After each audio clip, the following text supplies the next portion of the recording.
A man from the United States will pay almost $1 million in compensation for interrogation in the police. About it writes Los Angeles Times. The authorities of the city of Fontana, California, will pay almost $900,000 in compensation to Thomas Perez, Jr. because of 17 hours of interrogation, during which the law enforcers put psychological pressure on him. The police officers wanted him to confess to the massacre of his father, who later turned out to be alive. Perez sued the police and won the case. In August of 2018, members of the Fontana Police Department called Perez in for questioning after he had self-reported his father missing.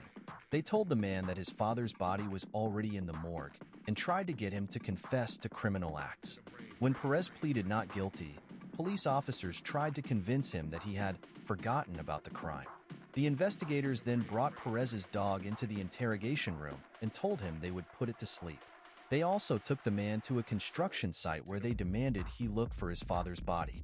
In addition, Perez was not allowed to sleep and was denied psychological counseling. At one point, he began tearing his hair and even attempted to hang himself with his shoelaces. Unable to withstand the pressure, Perez gave investigators a false confession and said he stabbed his father because of an argument. However, the missing father was later found alive. He stayed overnight at a friend's house without warning and later went to the Los Angeles airport to fly to his daughter. However, police withheld this information and contributed to Perez being placed in a psychiatric hospital. However, this case is not the only one either. Earlier, on January 10th, American Ronnie Long received $25 million in compensation for serving 44 years in prison on a false conviction. As it is specified, the man received it more than 3 years after he was acquitted. This is the second largest compensation for a false conviction in history.